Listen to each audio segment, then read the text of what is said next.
உடம்பு ஹாட் பாடியா கோல்ட் பாடியான்னு எப்படி கண்டுபிடி, அதுக்கான டிப்ஸ் சொல்லுங்கள் சார். பிஎம்ஆர்னு சொல்லுவாங்க, பேசல் மெட்டபாலிக் ரேட்டுன்னு சொல்லுவாங்க. இது பிறக்கும் போதே முடிவாயிரும். இப்போ நான் உட்காந்த இடத்த போய் நீங்கள் தொட்டிங்கன்னா ரொம்ப சூடாக இருக்குன்னா டாக்டர் இவ்வளோ ஹாட்டாக இருக்காரு நீங்கள் நினைப்பீங்க. இது பேசிக்காக நம்மளுக்கு உள்ள ஒரு கண்டிஷன் இது. அப்போனா உங்களுக்கு சூடு உடம்பா? ஆமாம், அதனால் அதைத்தான் சூடு உடம்புன்னு சொல்லுவாங்க.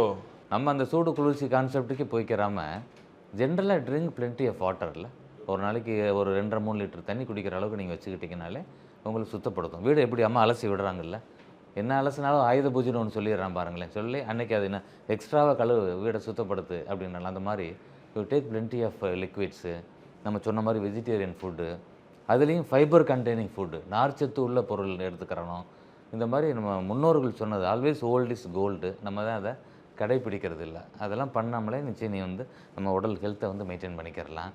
அதனால் வெயில் காலம் அதுதான் கிடையாது. வெயில் காலத்தில் எக்ஸ்ட்ராவாக நம்மளுக்கு பெர்ஸ்பிரேஷன் சொட்டுனால நிறையா நம்மளுக்கு வாட்டர் லாஸ் உடம்புல இருக்க போகுது.